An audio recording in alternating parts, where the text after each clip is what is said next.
मनु महाराज की 3 पुत्रियां थीं, आकुति, देवहूति और प्रसूति। तीनों का विवाह का पावन चरित्र श्रवण किया।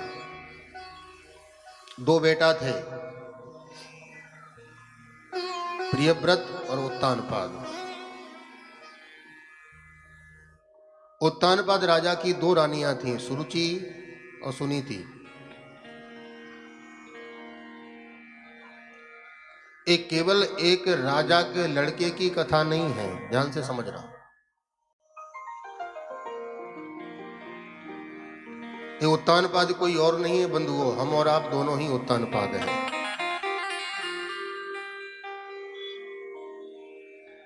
उत्तानपाद किसे कहते हैं?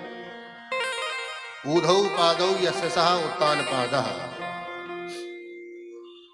जिसके ऊपर को पैर होते हैं, नीचे सर होता है, जो उल्टा लटका रहता है उसे कहते हैं उत्तानपाद। तो देखिए, मैया के पेट में हम सब उल्टे लटके हैं, सब उल्टे हैं। प्रत्येक जीव की 2 पत्नियां होती हैं, एक सुरुचि, दूसरी सुनीति।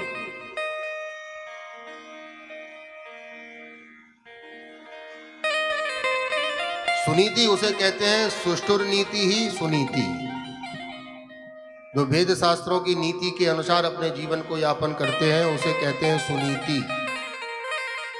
और जो मन में आया, जो ठीक हुआ अथवा नहीं हुआ, जो मन में आया वही करना है, न किसी की सुनना है न किसी की समझना है, उसे कहते हैं सुरुचि। सीधी सादी भाषा में बुद्धिमानी और मनमानी।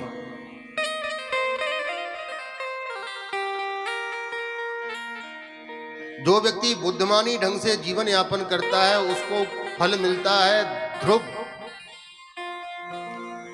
ध्रुव माने अटल, ध्रुव माने विश्वास।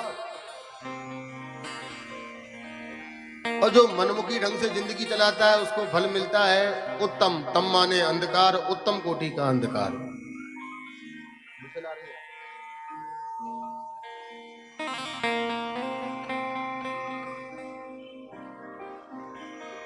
प्रसंग आता है छोटी पत्नी के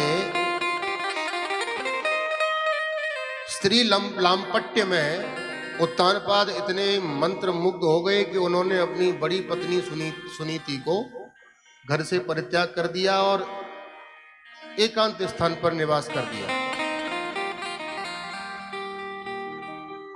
यत्र तत्र जब कभी समय मिलता तो सुनीति अपने बड़े बेटा, अपने पुत्र ध्रुव जी के साथ में संतों का दर्शन करने जाती। संतों का प्रसाद बनाने का सौभाग्य उनको प्राप्त होता और संतों के उच्छिष्ट प्रसाद जो पत्तल में लग जाती थी उसको कहते हैं शीत प्रसाद। वो पत्तल में जो चिपकन रह जाती थी, महाराज जी ध्रुव जी उस प्रसाद का पान करते थे, सेवन करते थे, मन वाणी से एकदम महात्मा हो गए। अपने मित्रों के साथ में खेल रहे थे कि नारद जी आ गए। नारद जी ने कहा क्यों भाई? सभी मित्रों से कहा कि तुम्हारे पिताजियों का नाम क्या है। सब मित्रों ने अपने अपने पिताजी का नाम बताया। ध्रुव जी से कहा कि तुम भी बताओ। ध्रुव जी हाथ जोड़ के बोले क्या कहते हैं महाराज जी, हमारी माँ जी ने कभी बताया नहीं हमारे पिताजी कौन है, कभी नहीं बताया।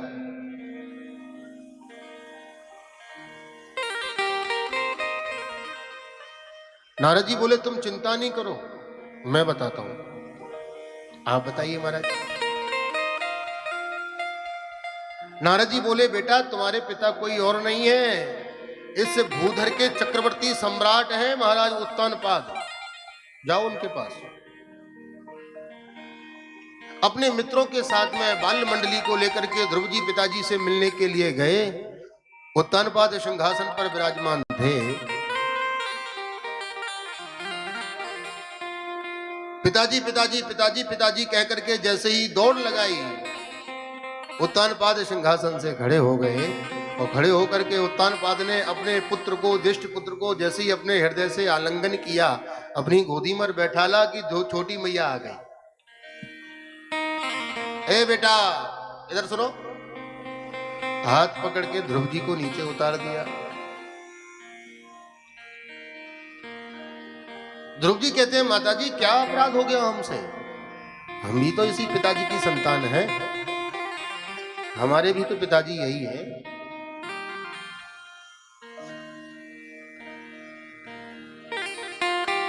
सुखदेव स्वामी कहते हैं परीक्षित बड़े आश्चर्य की बात है, सुरुचि ने कहा बेटा इस गद्दी पर बैठने का थोड़ा सा मन में उत्साह है क्या? जी। सुरुचि कहती है बेटा इस गद्दी पर बैठने के लिए महाराज का पुत्र होना इतना आवश्यक नहीं है, उससे कहीं ज्यादा गुना आवश्यक है मेरे गर्भ से जन्म लेना।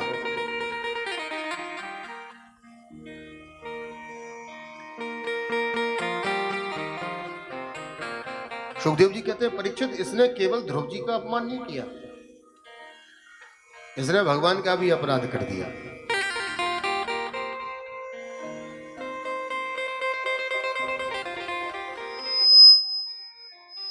बालोसी बतनात्मानं मन्य स्त्री गर्भ संभृतम् नूनं वेद भवान् यस्य दुर्लभेऽर्थे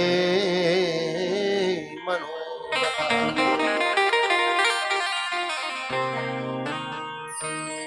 केवल उत्तानपाद का बेटा होना बहुत नहीं है, मेरे गर्भ से जन्म लो।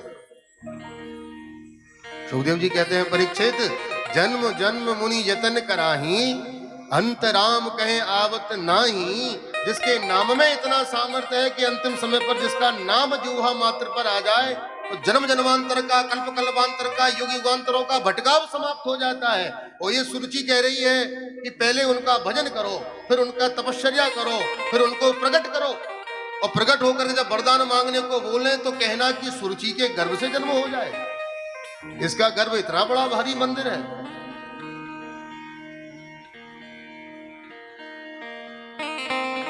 तपसाराध्य पुरुषम तस्यैवानुग्रहेण में गर्भे त्वं साधयात्मानं यदीक्षसे नपा।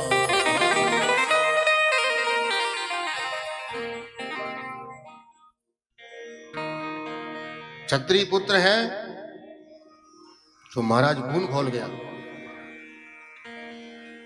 मित्रों ने आकर के सुरुचि जी को पहले ही बता दिया कि तुम्हारे बेटा के साथ में ऐसा ऐसा व्यवहार हो गया।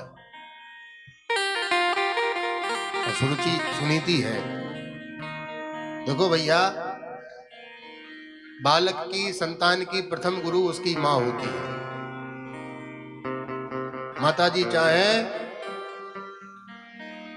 रामकृष्ण परमहंस बना दे, माताजी चाहे स्वामी विवेकानंद का निर्माण कर दे, माताजी चाहे नेताजी सुभाष चंद्र बोस की गति प्रदान कर दे, माताजी चाहे तो अनंत अनंत राष्ट्र प्रेमियों में से एक राष्ट्रभक्त का ऐसे निर्माण कर दे जो किंचित समय में भी समग्र विश्व पर भारतीयता की क्रांति लाने में सामर्थ्य उसमें आ जाए। और माताजी चाहे तो चोर लुटेरा और जेब कतरा बना दे।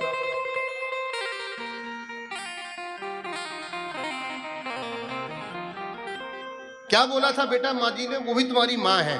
देखो, मात्र अपराध कभी नहीं होना चाहिए, वो भी मैया है तुम्हारी। क्या बोला उन्होंने? माताजी उन्होंने कहा था कि पहले भगवान का भजन करो।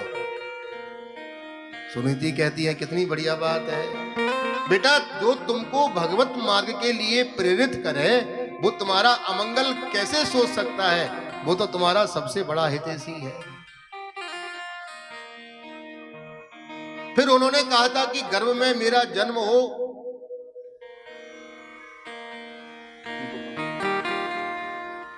गर्भ में मेरा जन्म हो, माता जी बोली ये तुम्हारा विषय नहीं है, आपका काम है भजन करना।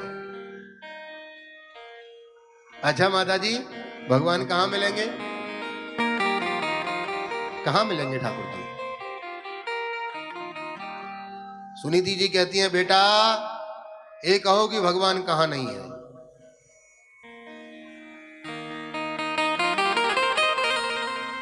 देवेष्टि व्यापनोति सकलम जगत, सर्वत्र भगवान है, सब घट मेरा साइया, खाली घट ना कोई।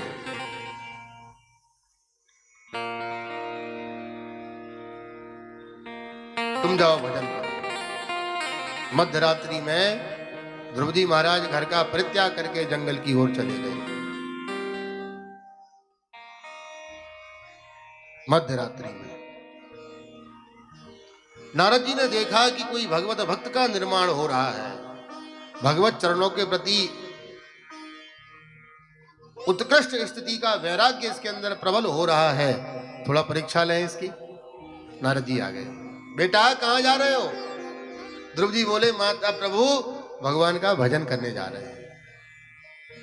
कहां रहते हैं भगवान? मेरी माता जी ने कहा है एकांतवास पर जल्दी मिलते हैं। नारद जी ने परीक्षा ली। नारद जी बोले कि बेटा एक बात बताओ, तुम जंगल में जा रहे हो, छोटी सी तुम्हारी आयु है, वहां पर शेर, चीता, भालू, अनेक प्रकार के हिंसक जंगली जानवर रहते हैं, कहीं तुम्हारा कुछ अनिष्ट हो गया तो, कहीं तुम्हारा कुछ अमंगल हो गया तो? ध्रुव जी कहते हैं प्रभु मेरी माँ जी ने कहा है कि शेर में भी ठाकुर जी रहते हैं, मेरे माँ जी ने कहा है सर्प में भी भगवान रहते हैं।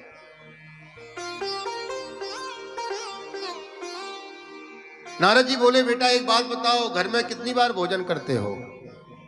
ध्रुव जी बोले महाराज जी कभी एक बार कर लेते हैं, कभी 2 बार कर लेते हैं, कभी माता जी की ज्यादा कृपा हो जाती है तो 4-4 बार कर लेते हैं।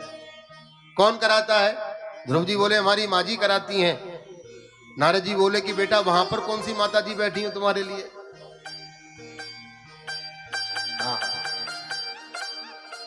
जब दांत नहीं तब दूध दियो, जब दांत दिए कछुओ रहु देगो, जान को देत अजान को देत,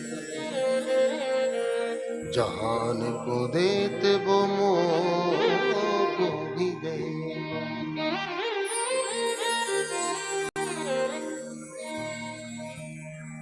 नारद जी समझ गए बैराग एकदम पक्का वाला है, कमजोर नहीं है, एकदम पक्का बैराग है।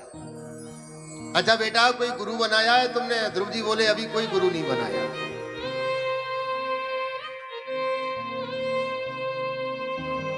कोई गुरु नहीं है। कान में मंत्र डाल दिया। श्रीमद् भागवत का सबसे उत्तम मंत्र है, सर्वार्थ सिद्ध मंत्र है। कहा इसका भजन करो, ठाकुर जी कृपा करेंगे। मधुबन में आ गए, यमुना के जल में स्नान किया, यमुना के जल को पान किया, पहली रात्रि में भजन करना प्रारंभ किया। पहले महीने में 3 दिन तक भजन करते हैं, 3 दिन में एक बार खड़े हो जाते हैं, फिर थोड़ा सा फलाहार कर लेते हैं, यमुना का जलपान कर लेते हैं, फिर 3 दिन तक कुछ नहीं। दूसरे महीने में 6 दिन में खड़े होते हैं, 6 दिन में एक बार जो टूट करके पत्ते गिर जाते हैं उन पत्तों को खा लेते हैं और यमुना का जल पी लेते हैं। तीसरे महीने में 9 दिन में खड़े होते हैं, केवल यमुना का जल पान करते हैं। चौथे महीने में जल भी पान कर बंद कर दिया। 12 दिन में एक बार खड़े होकर के महाराज अपनी प्राण वायु से वायु का पान करना प्रारंभ कर देते हैं।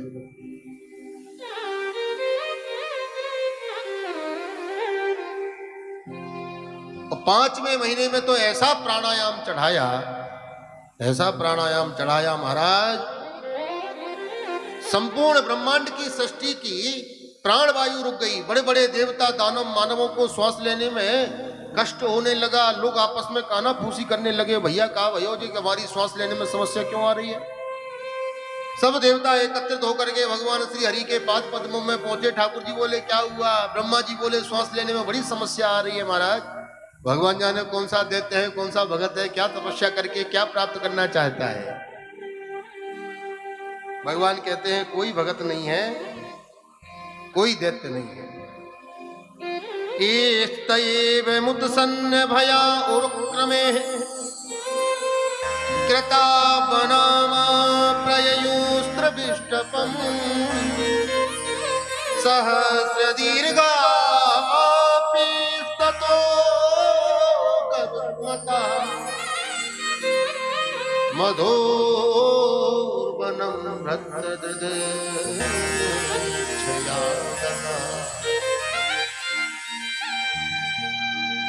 मधोर्वनम भ्रत्र दिदीक्षयागता। मधुवन में मेरा बाल भक्त भजन कर रहा है। कितना अच्छा सूत्र लिखा है। शास्त्रकार कहते हैं भैया ओ भगवान ध्रुव जी को दर्शन देने नहीं गए थे।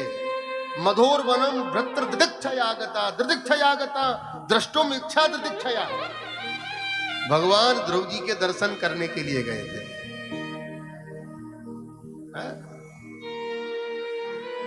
ध्रुव जी के सामने ठाकुर जी खड़े हो गए। आधा घंटे से भगवान सामने खड़े हैं। ध्रुव जी नेत्र नहीं खोलते, क्योंकि भगवान की पावन मंद मंद मुस्कुनिया का आनंद तो ध्रुव जी अपने हृदय में ले रहे। जिसको अंदर रसगुल्ला मिल रहे हो वो बाहर काहे को जाएगा। भगवान ने अपने हृदय, उनके हृदय से छवि को अंतर्हित किया। ध्रुव जी छटपटा करके उनके नेत्र खोले। मेरे राम जी कहाँ गए, मेरे ठाकुर जी कहाँ गए, मेरे प्रभु कहाँ गए। देखा कि जो भीतर थे वही बाहर खड़े हैं। कन्हैया की मंद मंद मुस्कनिया को देख करके पावन तिरछी चितवन को बिंबा फल जैसे अदरोष्ट अनार के दाने के जैसे दंतावली धनुष जैसी भ्रकुटी मकराकृत कुंडल झिलमिला रहे हैं। ऐसी पावन रूप माधुर्य को देख करके ध्रुव जी मंद मंद मुस्कुरा लेते हैं। बोलना बहुत कुछ चाहते हैं पर बोल नहीं पा रहे हैं। ध्रुव जी मन में सोच रहे हैं माता जी से भी खूब सारी बातें वहीं, भगवान को कैसे मिलाना है, भगवान को कैसे प्रकट करना है। गुरु जी से भी ढेर सारी बातें हुई। सबने ये बताया भगवान ऐसे मिलेंगे, भगवान वैसे मिलेंगे, पर किसी ने ये नहीं बताया कि भगवान जब मिल जाए तब क्या करना पड़ेगा। बोलना चाहते हैं पर बोल नहीं पा रहे हैं। भगवान समझ गए इसका बच्चे की मन में कुछ बोलने का सामर्थ्य आना चाहिए। भगवान ने अपना पांचजन्य नामक शंख ध्रुव जी के गाल से स्पर्श किया। स्पर्श बालम कृपया कपोले। शंख का स्पर्श होते ही वेद वेदांत का सार ध्रुव जी के अंदर विराजमान हो गया। 12 अक्षर का मंत्र दिया था नारद जी ने और 12 श्लोकों में ध्रुव जी ने भगवान का स्तवन किया।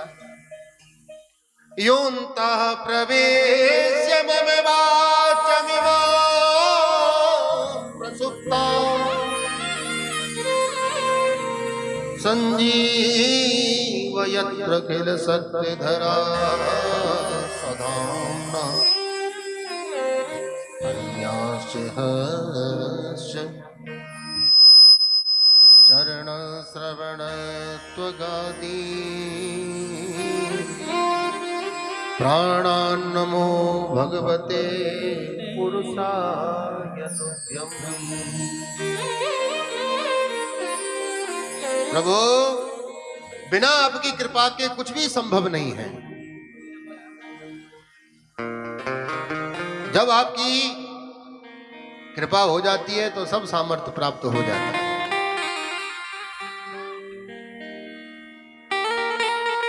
अरे जन्म लेते ही कोई बोलना नहीं जानता। जो जन्म से गूंगा पैदा होता है, जन्म से जो गूंगा पैदा हो रहा है, महाराज आपकी कृपा हो जाती है, वो बड़े बड़े मंचों पर उद्घोषक बन जाता है। जन्म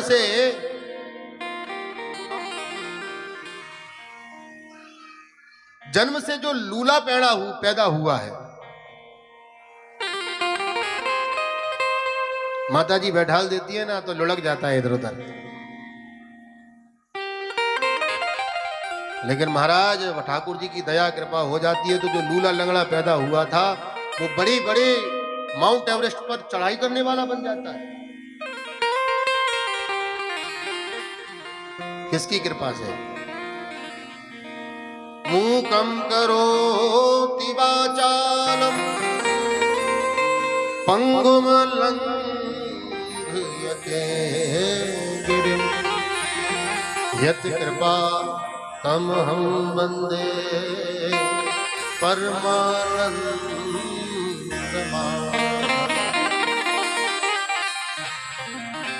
यत् कृपा तमहं वन्दे परमानन्दमाधवम्। उसकी कृपा से सब सामर्थ्य प्राप्त हो जाते हैं। वक्ता यदि अपने मन में ये सोचे कि बारे हम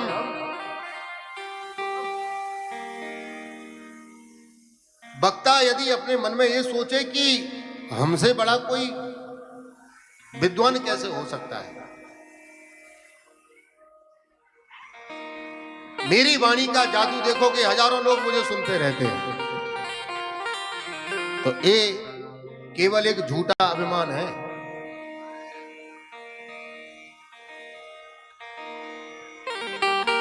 केवल वक्ता का एक झूठा भ्रम मात्र है।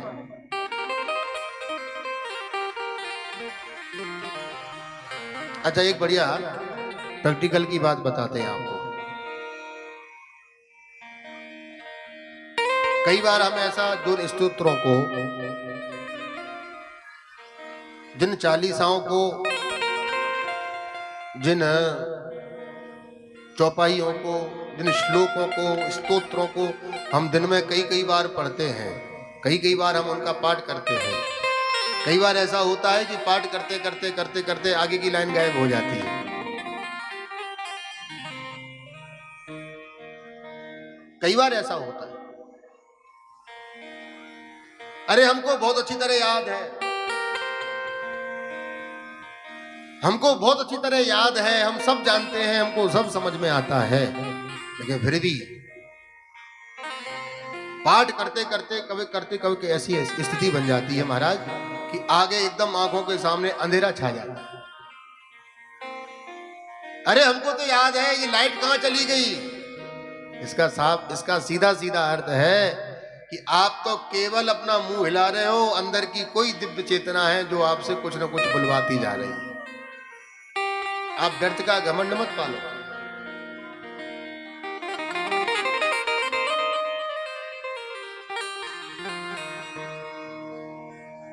ध्रुव जी स्तुति करते करते कहते हैं, प्रभु मेरी 10 पत्नियां हैं, ये मुझे अपनी अपनी ओर आकर्षित करती रहती है।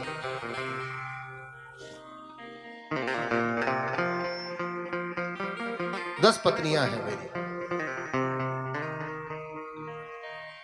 त्वचा कहती है मुझे सुंदर सुकोमल स्पर्श कराओ, नासिका कहती है सुंदर सुगंध सुंघाओ, कान कहते हैं सुंदर संगीत सुनाओ, जुआ कहती है सुंदर स्वाद चखाओ, नेत्र कहते हैं सुंदर दृश्य दिखाओ। इन्हीं की पूर्ति करता रहूंगा तो माधव मैं आपका भजन कब करूंगा।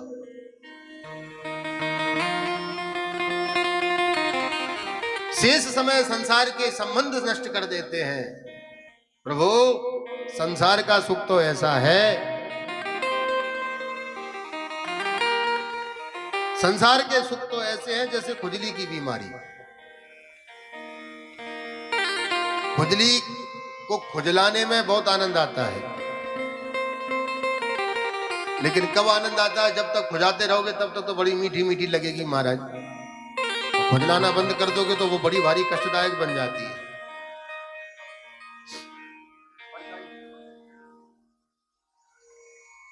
वही खुजली कष्टदायक बन जाती है। सुखदेव जी कहते हैं, परीक्षित ध्रुव जी स्तवन करते करते कहते हैं, प्रभु अब हमें आप आदेश करें, हमारे लिए क्या आज्ञा है। भगवान बोले कि मेरे लिए क्या आज्ञा है। ध्रुव जी कहते हैं कि सरकार अब हमको तो केवल भजन करना है, इसके अतिरिक्त कुछ कार्य नहीं करना। भगवान बोले हमारा आदेश है, जाओ 37,000 वर्ष तक राज्य सुख का पालन करो। ध्रुव जी ने आकर के राज्य पाठ का उत्तरदायित्व संभाला।